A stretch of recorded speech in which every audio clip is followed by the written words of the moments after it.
What's up YouTube, it's me Zach. I just wanted to show you guys how to mod your GCV95 Crybaby wahs. So yesterday I got into the wah pedal, I opened it up and wanted to see what I could do. Watched a couple videos, looked at some forums on popular mods, and decided that I'd do some of them to suit my own needs for tone. So I changed some sleeve, some voice, some bass and some gain, and I'm going to change a little bit more, but I'm going to show you guys how to open up your wah, get the circuit board out, and how to mod it basically. So what you'll need before we go into it is obviously soldering iron. Mine's a 40 watt from Radio Shack. You can use really any that at least melts solder, hopefully.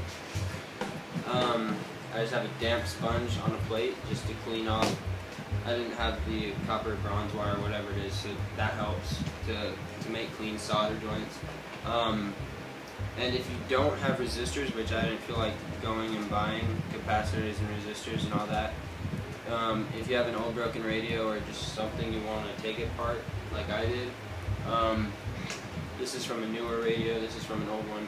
You can take that apart and they have tons of resistors and stuff all over them, and that's more than enough to suit your needs for this. So when we get down to it, I'll tell you guys what you need. Alright guys, a couple things I forgot to tell you that you need, so you might want to go and grab it right now. Alright, obviously, forgot, you need a Phillips screwdriver, about medium size. Small or large would probably not work. Small might, but you could strip it. And I don't have a, I believe, 7/16 socket, so I use these. But if you use a multi-tool slash Leatherman tool, careful, you might scratch your nuts. But I mean these nuts. But you it's not a big deal. It's not like anybody's going to be looking at those. They're going to be listening to your guitar. So to start, obviously you want somewhere to put your electronics. So get like a piece of paper or something, or a cup that you can put them on. A piece of paper I use because you can see what you're what you're putting them on. 1 second. Alright. And obviously a Tupperware cup or something would be the best.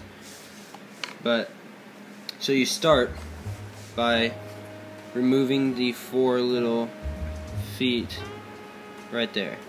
So just unscrew those. Set them over there. Don't lose these, because when I show you guys my mod on my DS1,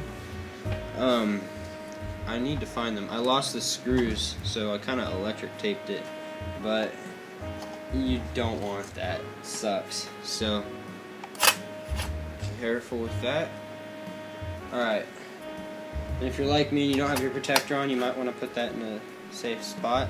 But before you rip it away and ruin your battery thing, take out your 9-volt slot right there and just tuck it in under that little spot. Alright, you can put that away now. Alright, so when you open up your board, you're going to see your pedal, you're going to see the pot, the little gears, you're going to see your actual push button. Yeah, you can see it right there. And obviously your board. So first what you want to do is remove this little cover thingy. So just pull that straight out. It just pulls right off. And careful with these. Alright. Next what you're going to want to do is take off the 2 nuts for your output and input jacks.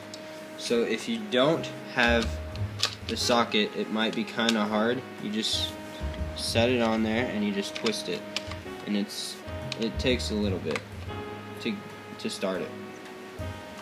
but if you've done it once before, you probably haven't put it on super tight as it came stock, so it should be pretty easy. Alright, when I get done with this, I'll show you what to do. Alright guys, once you have those out right here, put them on your piece of paper or Tupperware container or whatever you're using to hold your screws and stuff. And there's one more part before you get your board out, and that's that little screw right there. Well, not so little screw, but just get your Phillips and unscrew. Alright, now that you have that screw out, set that in your spot, and then you got your circuit board. So if you don't know a lot of your electronic components, and you're like me, where I only know capacitors and resistors and all that, that's good, because that's all you have to know. So if you look here, I'll teach you the basics of all of that. So these little spots, like with the 4 to 5 lines, on this it usually has 4. Those are resistors, and that's what you're going to be doing this mod off of, basically this whole entire time. So to do the main mod, there's going to be a couple different spots, and right after I'll show you the spots, and then I'll tell you what you need. So first of all, you should have an app or a website that tells you resistor color codes, because that's what I use. It's very helpful to know the ohms and all that. So right here, let me get a screwdriver and show you where it's doubled up and soldered up at top, right there. This is the original resistor right here, and it's right here is an 8K added to it to add to resist gain, to take away gain. So putting that together, I believe it was at like 66 or 76K on the resistance, and up here on the base, this is base and gain. So you can see I marked everything I was doing with the Sharpie. That's also helpful. So you should have your Sharpies, sorry. And obviously solder, forgot to tell you that. But it was a 390 stock, and I took it down to a 330 to give it more bass.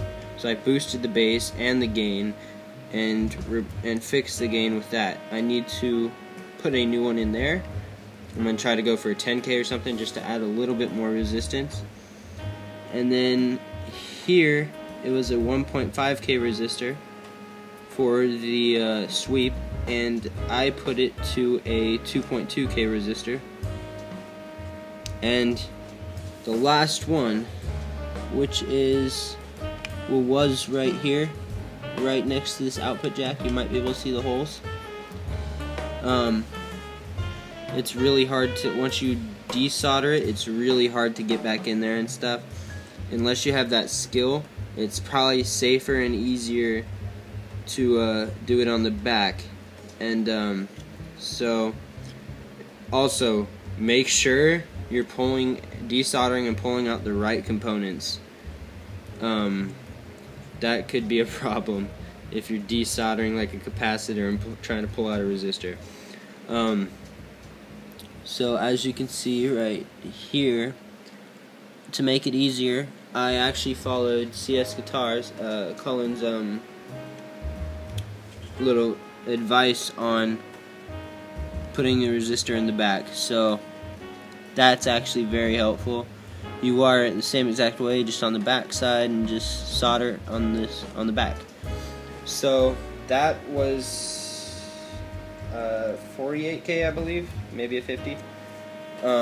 It's basically, I believe, a 33K, and if you put it anywhere between 45 and 68, you'll get different tones or different voice, and that's very nice. So I'm gonna go get some stuff and the components, and I'll be right back. Alright guys, finished. So the only thing I looked through what I did again, and the only thing I had to change was the 8.2 resistor for gain to a 10, because I didn't like the gain level. So you can see right here, I soldered the two together to add 7.8 or 78K. So then once you have everything like you want, you follow the same process of basically the same exact process but backwards. So you want to put it on the board. I actually found that screwing it in first wasn't as easy for me as putting the little jack nuts in to their spots. So you just line it up and you just put it in. It's that simple.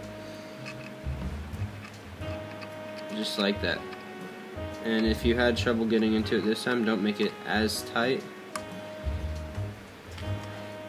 Make sure the other side's equal. Just like that. And I'm just going to talk to you guys about upcoming videos while I'm doing this.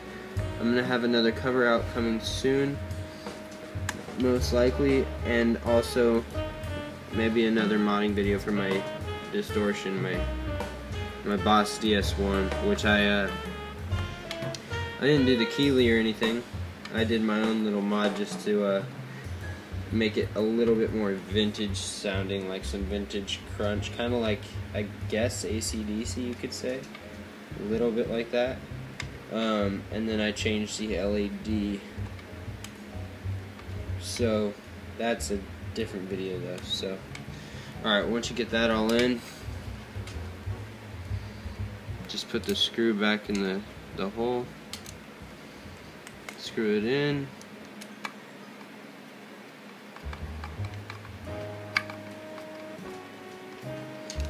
then make sure that you put all the little pieces right here straight and put it back on. Alright, then open your battery compartment on your bottom, your cover. Put your battery through, like so. Line it up with the holes, and you don't need a screwdriver to start these. You just put them in and twist it.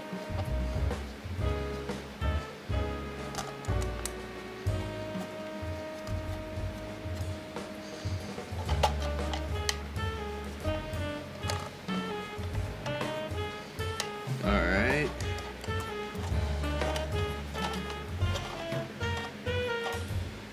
Then just screw them down just to make sure that they're nice and tight.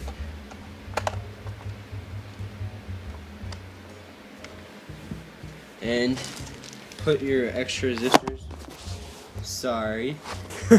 put your extra resistors and pots or anything from any of your stuff in here, in like a little bag.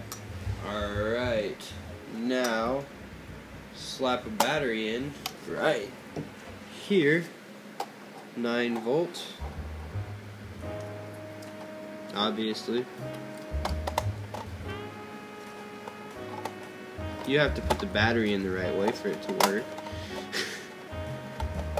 Alright, you're ready to rock. You have your own custom modded Crybaby. I'll put the sizes in the description. Thanks for watching, and you'll see this in a video soon.